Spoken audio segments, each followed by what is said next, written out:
नमस्कार मंडळी, भंडारदऱ्याच्या या सिरीजमध्ये आपलं सर्वांचं मनापासून स्वागत आहे.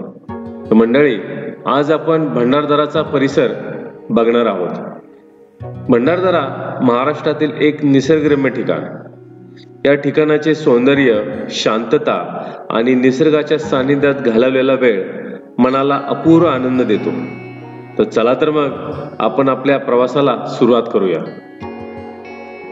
मंडळी, या भागामध्ये आपल्याला या परिसरामधलं निसर्गरम्य ठिकाण म्हणजेच अमृतेश्वर मंदिर, भंडारदरा डॅम, नानी वॉटरफॉल असे काही अनेक महत्त्वाच्या गोष्टी आपण इथं बघणार आहोत.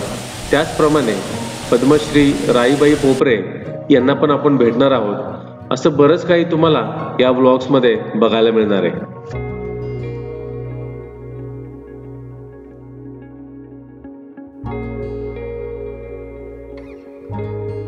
या प्रवासाला आम्ही सकाळी पुण्यावरनं लवकरच निघालो.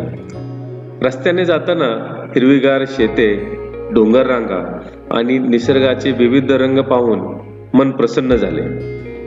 प्रवासात गाणी ऐकत आणि निसर्गाचे सौंदर्य अनुभवत आम्ही भंडारदराला निघालो. हा प्रवास करत असताना आम्हाला या प्रवासामध्ये एक मनुष्यनिर्मित सुंदर असा धबधबा दिसला. मग काय, गाड्या आम्ही वळवल्या त्या धबधब्याकडे. मित्रांनो, आता आम्ही अकोलेमधला अतिशय सुंदर असा एक धबधबा पाहिलेला आहे. त्यामुळे आता थोडा वेळ आम्ही इथे थांबणार आहोत, इथे थोडी धमाल करणार आहोत.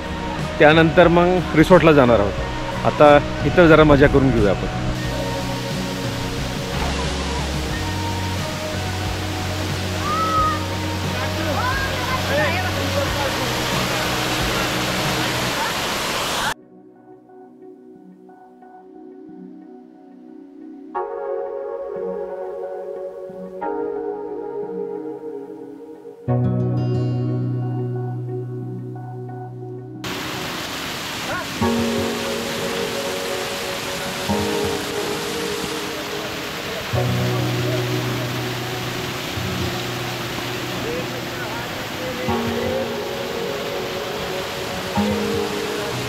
पावसात भिजण्याचा आनंद काही वेगळाच असतो. गाडी थांबवून पावसात भिजण्याचा निर्णय घेतला. पाण्याच्या थेंबांनी अंगावर येणारा गारवा आणि ताजेतवाने करणारा अनुभव खूपच आनंददायी होता. पावसामुळे निसर्गाच्या सौंदर्यामध्ये अधिकच भर पडते. पावसाच्या थेंबांनी निसर्गाचे रूपच बदलून जाते. त्यामुळे पावसाळा सर्वांना हवाहवासा वाटतो. धबधब्यामध्ये चिंब भिजून झाल्यानंतर आम्ही आमच्या प्रवासाला सुरुवात केली. भंडारदरा हे महाराष्ट्र राज्यातील अहमदनगर जिल्ह्याच्या अकोले तालुक्यातील एक सुंदर असे पर्यटन स्थळ. हे प्रवरा नदीच्या काठी वसलेले आहे आणि निसर्ग सौंदर्याने नटलेले आहे.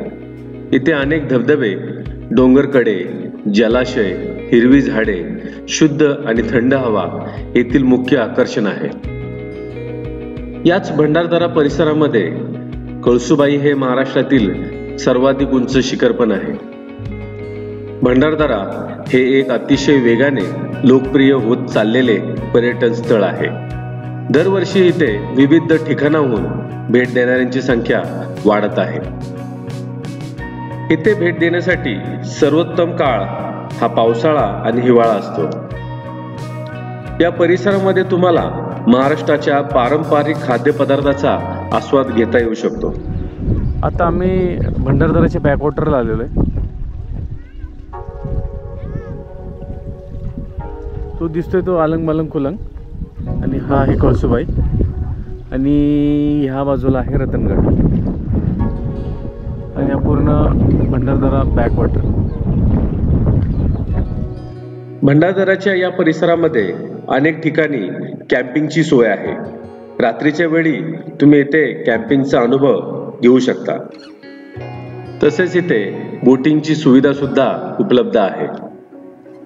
या परिसरामध्ये आपल्याला अनेक हॉटेल्स, रिसॉर्ट्स सुद्धा उपलब्ध आहेत. त्यामुळे इथला अनुभव अविस्मरणीय असतो.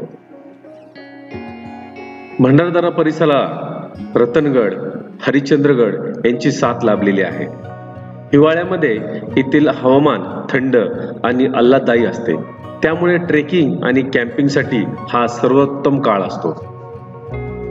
या प्रवासाला तुम्ही ग्रुपने आलात तर अधिक मजा येते आणि खर्चही कमी होतो. भंडारदरा परिसरामध्ये स्थानिक हस्तकला वस्तू, आदिवासी कलाकुसर आणि स्थानिक खाद्यपदार्थ आपल्याला खरेदी करता येऊ शकतात. येथील बाजारपेठा छोट्या असल्या तरी त्यात स्थानिक संस्कृतीचा अनुभव घेता येऊ शकतो. भंडारदरा हे फोटोग्राफीसाठी एक उत्तम ठिकाण आहे. इथे तुम्हाला निसर्गाचे विविध रंग, धबधबे, डोंगरकडे आणि जलाशयाचे सुंदर दृश्य कॅमेऱ्यात बंदिस्त करता येऊ शकतात. मंडळी, या परिसरातील स्थानिक लोक अतिशय मैत्रीपूर्ण आणि आदरातिथ्यशील आहेत. त्यांच्या पारंपरिक जीवनशैली, वेशभूषा आणि संस्कृती अनुभवण्यासारखी आहे. स्थानिक आदिवासी जमातीची परंपरा आणि रीतिरिवाज जाणून घेणे हा एक अनोखा अनुभव आहे. तो आपण पुढच्या भागामध्ये पाहणार आहोत. आता आपण इथल्या जेवणाचा आनंद घेऊया.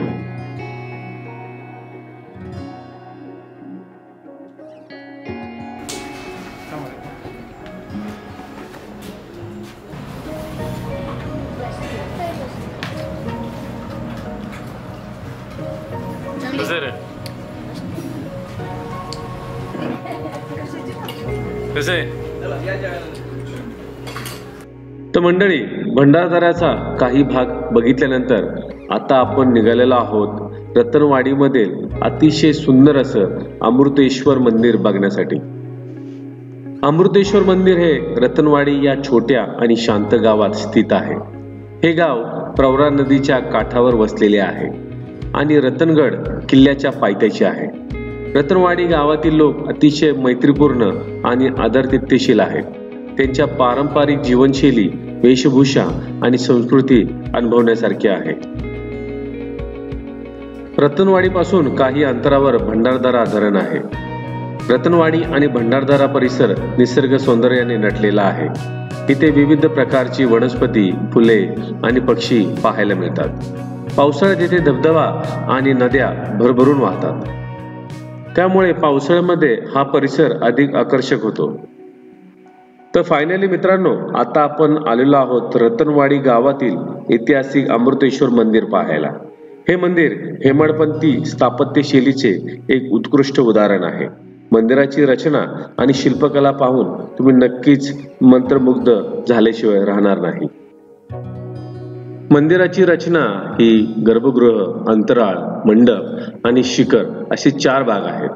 गर्भगृहात भगवान शिवाचे शिवलिंग आहे, जे एका योनीपीठावर स्थापित आहे. शिवलिंगाच्या खाली एक झरा आहे, ज्यामुळे शिवलिंग वर्षातील काही महिने पाण्यात असते. मंदिराच्या भिंतीवर विविध देवतांच्या मूर्ती कोरलेल्या आहेत. त्या मूर्तीमध्ये शिव, पार्वती, गणेश, कार्तिकेय आणि नंदी यांचा समावेश आहे.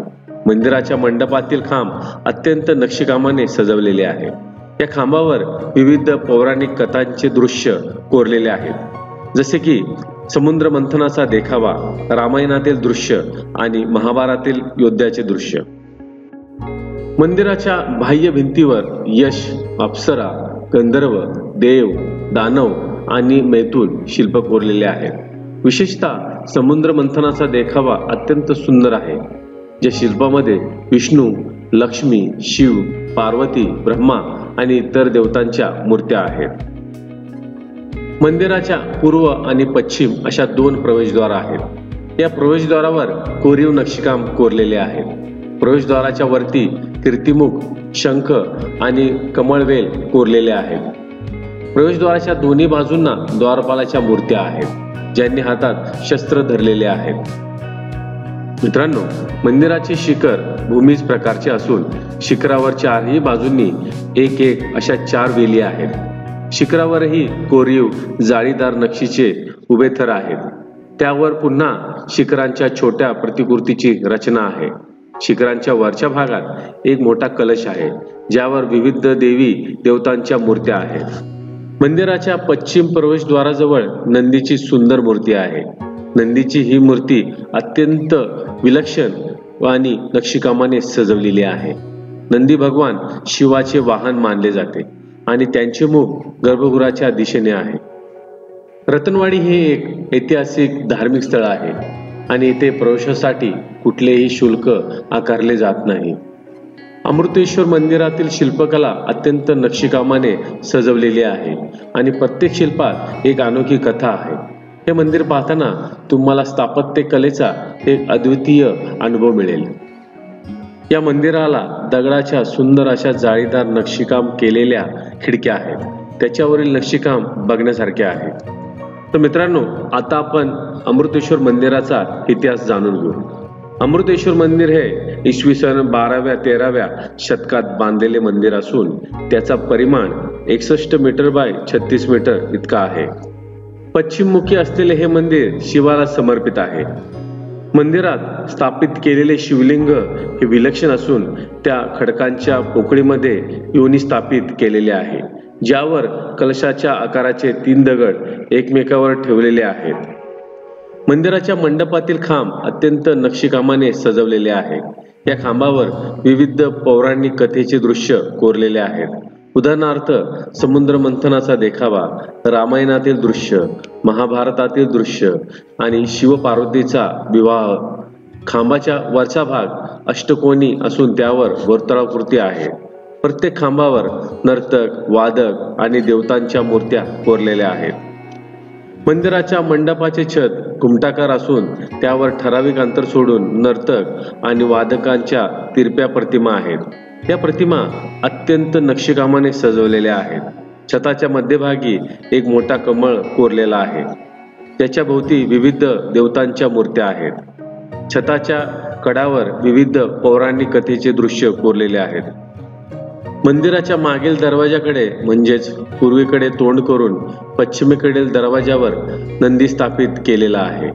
याशिवाय वरांड्यात 2 शर्यत झालेले नंदी आहेत. मंडपात सच्छिद्र खिडक्या पाहिल्या जाऊ शकतात. मंदिरावरील शिखर सुअवस्थेतील असून अत्यंत सुशोभित आहे. मंडपाच्या छताचा केवळ आतील बाजू सुअवस्थेत असून इतर भाग नष्ट झालेला आहे. मूळ छताच्या भग्नावस्थेतील झालेला भाग नंतरच्या काळात विरगळ, इतर दगड आणि इतर स्थापत्य कलेतील घटकांनी भरण्यात आलेले दिसून येतो. शिखराला 4 उभी टोके आहेत, ज्यात लघु शिखर असून सपाट अमलकाने आच्छादित केलेले आहेत. हे सिन्नर येथील गोंदेश्वर मंदिरासारखे असून स्थापत्यशास्त्राच्या दृष्टीने भूमिज प्रकारातील मंदिरामध्ये याचा समावेश केला जाऊ शकतो. या मंदिराच्या भिंती भूमितिक आकृतीने सुशोभित केलेल्या आहेत. भारतीय पुरातत्व सर्वेक्षणाने या स्मारकाला 15/5/1909 रोजी राष्ट्रीय स्मारक म्हणून घोषित केलेले आहे. मंदिराजवळ स्थानिक स्तरावर पुष्करणी नावाने ओळखली जाणारी बारव असून त्याची स्थापत्य योजना चौकोनी आहे. यामध्ये उतरण्यासाठी 3 दिशेने पायऱ्याची योजना करण्यात आलेली आहे. आजूबाजूला अनेक उपमंदिरे आहेत. यामध्ये गणेश आणि विष्णूचे विविध रूपाच्या प्रतिमा आहेत. ही पुष्करणी तब्बल 20 फूट लांब रुंद आहे. जमिनीलगत कोरीव, आखीव, रेखीव अशी रचना आहे. एका बाजूने आत उतरण्यासाठी पायऱ्या असून आत फिरण्यासाठी धक्के ठेवलेले आहेत. भोवतीच्या भिंतीत चालांकृत अशी 12 देवकोष्टकांची रचना केलेली आहे. तर मित्रांनो, अमृतेश्वर मंदिराबद्दल अनेक दंतकथा सांगितल्या जातात. त्या म्हणजे असे मानले जाते की प्रवरा नदीचा उगम अमृतेश्वर मंदिराच्या परिसरात झाला. शिवलिंगाच्या खाली असलेल्या झऱ्यामुळे प्रवरा नदीचा उगम झाला आहे. या झऱ्याचे पाणी अमृतासमान मानले जाते आणि त्यामुळे प्रवरा नदीला अमृतवाहिनी असेही म्हटले जाते. या परिसरामध्ये आपल्याला अनेक विरगळी पाहायला मिळतात. तसेच बाजूला देवदेवतांच्या मूर्त्या ठेवलेल्या आहेत. तर मंडळी, भंडारदऱ्याचा हा पहिला भाग आपण इथंच समाप्त करणार आहोत. पुढच्या भागामध्ये आपण भंडारदऱ्याच्या बऱ्याच गोष्टी पाहणार आहोत. तेथील शेतकऱ्यांचे राहणीमान, त्यांनी केलेले समाजकार्य याचा आपण आढावा घेणार आहोत. तर मित्रांनो, आता आपण इथेच थांबू. पुन्हा भेटूया भंडारदऱ्याच्या दुसऱ्या भागामध्ये. तोपर्यंत धन्यवाद.